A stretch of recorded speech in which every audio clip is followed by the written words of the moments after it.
এই ছেলে, এখানে তোমাকে আর একটা কথা বলে রাখছি, তুমি মনে রেখো। তুমি কথাকে উল্টে ধরিও না। আজকে তুমি ঢাকা সাভারের কথা উল্টে ধরেছ, তোমার ভুল হয়েছে, তুমি ভুল শুনেছ। আমি বলেছি টিভিতে আন্তর্জাতিক খেলা, ক্রিকেট, ফুটবল দেখা তো বহু দূরের কথা।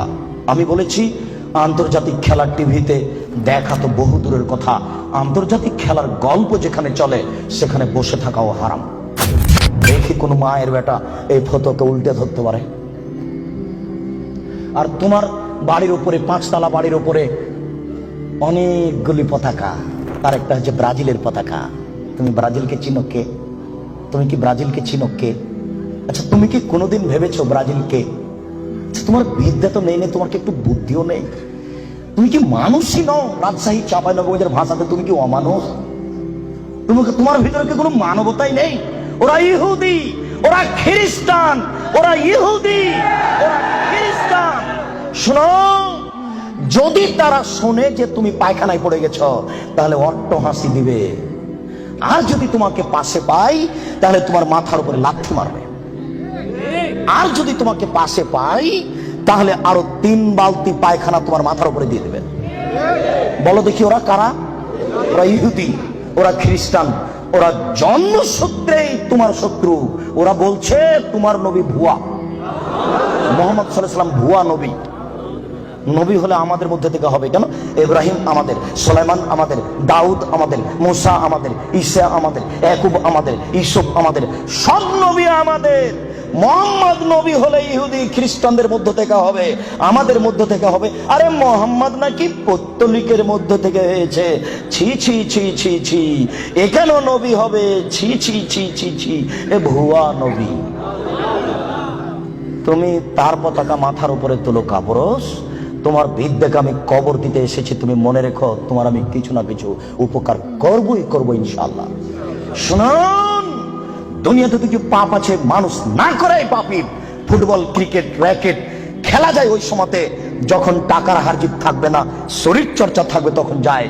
ফুটবল, ক্রিকেট, র্যাকেট, ভলিবল এগুলো খেলা যাবে ওই সময়তে যখন টাকার হারজিত থাকবে না, শরীর চর্চা হবে। আর যাতে শরীর চর্চা নেই, বসে বসে সময় কাটাই, এটা খুবই খারাপ। চৌসার, ছক্কা, লুডু, দাবা, পাঞ্জা, ক্যারাম বোর্ড, তাস, গেমস এইসব খেলায় যদি কেউ অংশগ্রহণ করে তাহলে সে তার হাতকে শরীর শুকুরের রক্তের মধ্যে ডুবিয়ে দিয়েছে। মুহাম্মদ সাল্লাল্লাহু আলাইহি ওয়াসাল্লাম বলেন, মান লাইবা বিনারদি শির ফাকাত খালায়াদাহু বিদামি খিনজির। কেউ যদি চৌসার, ছক্কা, লুডু, দাবা, পাঞ্জা, ক্যারাম বোর্ড, তাস, গেমস এই ধরনের খেলায় অংশগ্রহণ করে সে তার হাতকে শরীর শুকুরের রক্তের মধ্যে ডুবিয়ে দিয়েছে। তুমি সাবধান থাকো।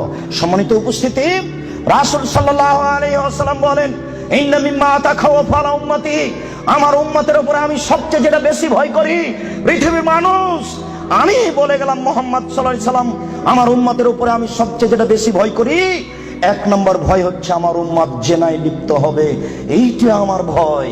2 শাহাতুল খাফিয়া, আমার উম্মত গোপন পাপে লিপ্ত হবে, এইটা আমার ভয়। আমার উম্মত গোপন পাপে লিপ্ত হবে, এইটা আমার ভয়। ছেলে মেয়ে, যুবক যুবতী গোসলখানাতে ঢুকলেই পাপ করছে, একাই হলেই পাপ করছে। পুরুষ নারীর জন্য যে কত জেনার গোপন পাপের ব্যবস্থা হয়েছে এখন হিসাব করা যায় না। এই ছেলে, তুমি আছো ঢাকা লালবাগে আর তোমার বান্ধবী আছে লন্ডনে, 2 জন মিলে মোবাইলে গল্প করছো গোপনে। গল্প করতে করতে জামা কাপড় খুলতে লাগলে, খুলতে খুলতে খুলতে এখন 2 জনই উলঙ্গ।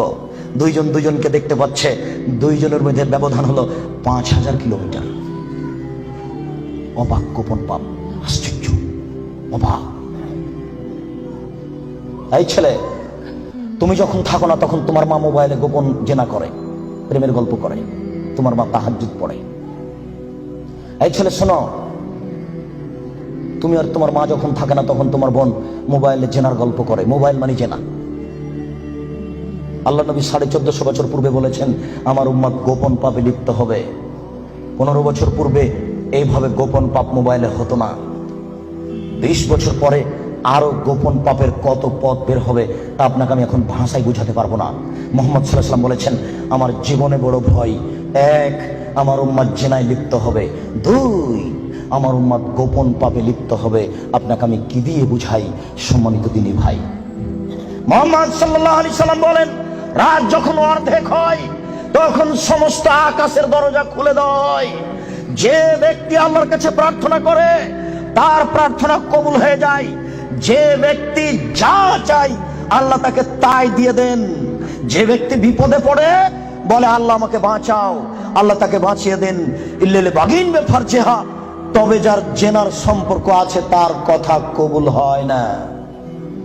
এই ছেলে শোনো, তুমি ম্যাট্রিক পরীক্ষা দিয়েছো, আল্লাহর কাছে প্রার্থনা করছো, আল্লাহ আমার রেজাল্টটা ভালো করে দাও, আল্লাহ আমার রেজাল্টটা ভালো করে দাও, আমাকে গোল্ডেন দাও। আর তোমার মা তাহাজ্জুদ পড়ার পরে চোখের পানি ঝরিয়ে বলছে, আল্লাহ আমার ছেলেটাকে একটা ভালো রেজাল্ট দাও, গোল্ডেন দিয়ে দাও আমার ছেলেকে। এইভাবে তোমার মা রাতের অন্ধকারে চোখের পানি অঝর নয়নে ঝরিয়ে কাঁদছে। তুমি যখন থাকো না তখন তোমার মা মোবাইলে প্রেমের গল্প করে।